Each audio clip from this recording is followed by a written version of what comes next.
আসসালামু আলাইকুম।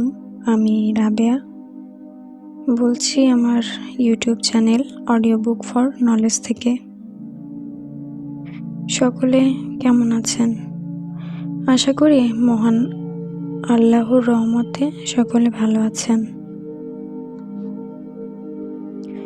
প্রিয় ভাই ও বোনেরা, আজ আমি আপনাদের সামনে উপস্থাপন করব হাজার মাস অপেক্ষা পবিত্র মাস মাহে রমজানের একটি বরকতময় রাতের ফজিলত সম্পর্কে। হ্যাঁ প্রিয় ভাই ও বোনেরা, আমি শবে কদরের কথা বলছি। মহান আল্লাহ পাক বলেন, শবে কদরের এক রাত্রি হাজার মাস অপেক্ষা শ্রেষ্ঠ। এই আয়াতটি বর্ণিত আছে সূরা কদরের আয়াত নাম্বার 3। অর্থাৎ অন্যান্য সময় 1000 মাস ইবাদত করে যত নেকি পাওয়া যাবে, শবে কদরের এক রাত্রে ইবাদত করে তার চেয়ে বেশি নেকি পাওয়া যাবে। হুজুর সাল্লাল্লাহু আলাইহি সাল্লাম একদিন সাহাবাগণের মধ্যে বললেন যে, বনি ইসরায়েলের মধ্যে একজন লোক ছিল, তিনি 1000 মাস যাবৎ এমন কঠোর ইবাদত করেছিলেন যে সমস্ত রাত্রি নামাজ পড়িতেন, সমস্ত দিন কাফেরদের বিরুদ্ধে ধর্মযুদ্ধ করতেন। এই ঘটনা শুনে সাহাবাগণ আফসোস করিয়া বললেন, হায়, আমাদের যদি এমন সৌভাগ্য হতো। এমন সময় জিবরাইল আলাইহিস সালাম এই আয়াত নিয়ে আসেন, অর্থাৎ তোমরা যদি শবে কদরের এক রাত্রে রীতিমতো জাগিয়া আল্লাহর ইবাদত করতে পারো, তবে বনি ইসরায়েলের 1000 মাসের ইবাদতের চেয়ে বেশি নেকি পাবে। সুবহানাল্লাহ। হে আমার ভাই ও বোনেরা, হুজুর সাল্লাল্লাহু আলাইহি সাল্লামের উসিলায় আমরা কত সৌভাগ্যশালী। অলসতা করে কেউ হেলায় এই সুবর্ণ সুযোগ আমরা হারাবো না। আমার নবী সাল্লাল্লাহু আলাইহি সাল্লাম বলেন, যে হতভাগা এই রাত্রে ফজিলত ও বরকত হাসিল করল না, সে সমস্ত বরকত হতে মাহরুম থাকবে। এই রাত্রে যে কিছুমাত্র ইবাদত করে না, তার চেয়ে হতভাগার কেহ নাই। শবে কদর প্রত্যেক রমজানে হয়, তবে আল্লাহ পাক শবে কদরকে লুকিয়ে রেখেছেন যেন বান্দা উহা তালাশ করে। হুজুর সাল্লাল্লাহু আলাইহি সাল্লাম বলেন, যে ব্যক্তি শবে কদরকে পাবে, আল্লাহ পাক তার উপরে দোজখের আগুন হারাম করে দেবে, তার সমস্ত অভাব পূর্ণ করে দেবে।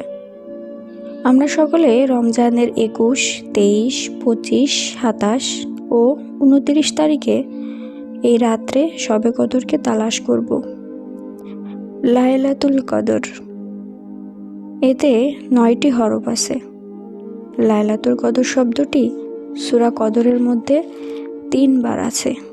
9 হরফকে 3 বার একত্র করলে 3 9 27 হয়। এ থেকে কোনো কোনো আলেম অনুমান করেছেন যে লাইলাতুল কদর রমজানের 27 তারিখে হওয়ার সম্ভাবনা বেশি। যখন শবে কদরের রাত আসে, তখন লক্ষ লক্ষ ফেরেশতা আসা শুরু করেন এবং ওই রাত্রে রাতকে জিন্দা রাখে। যে ব্যক্তি এই সময় আল্লাহর ইবাদতে নিজেকে সোপর্দ করে, তার অন্তরে খুশি অনুভব হয়, চোখ হতে পানি ঝরে থাকে, আল্লাহর দিকে মহব্বত খুব বেশি রকমের অনুভব করে।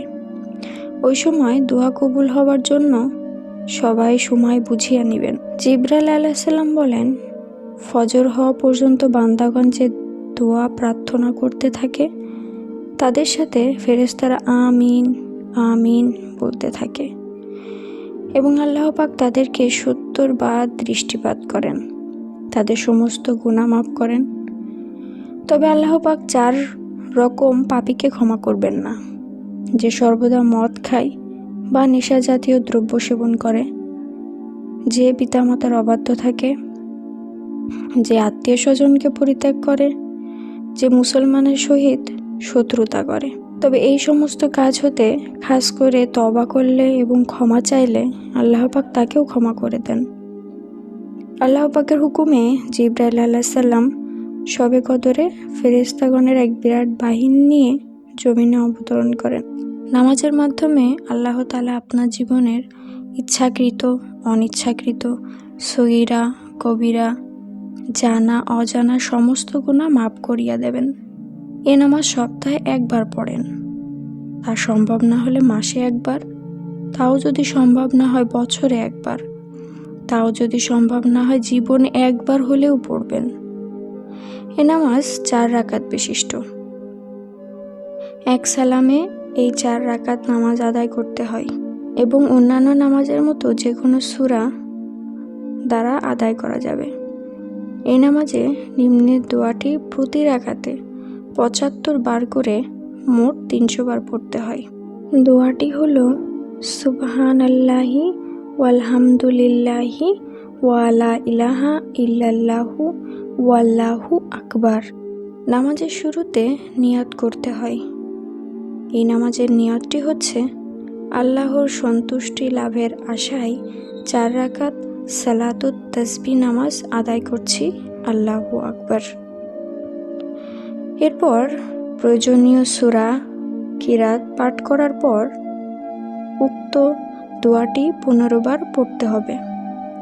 রুকুতে গিয়ে রুকুত তাসবিহ পড়ার পর 10 বার, রুকু হতে দাঁড়িয়ে দাঁড়ানো অবস্থায় 10 বার, তারপর সিজদায় গিয়ে সিজদার তাসবিহ পড়ার পর 10 বার, সিজদা হতে মাথা উঠিয়ে বসা অবস্থায় 10 বার, তারপর দ্বিতীয় সিজদায় গিয়ে সিজদার তাসবিহ পড়ার পর 10 বার, সিজদা হতে মাথা উঠাইয়া বসে 10 বার, তারপর আল্লাহু আকবার বলে দাঁড়িয়ে এভাবে দ্বিতীয় রাকাত পড়তে হবে।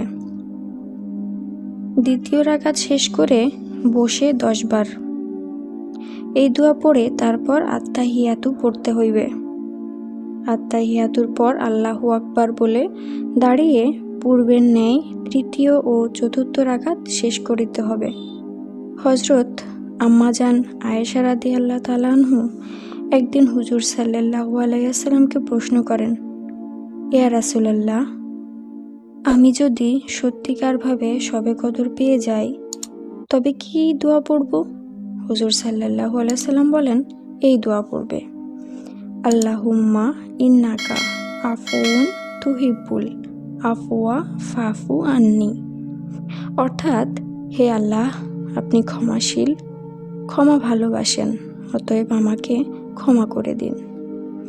কদরের রাতে উক্ত দোয়া বেশি বেশি পরিমাণে পড়া উচিত।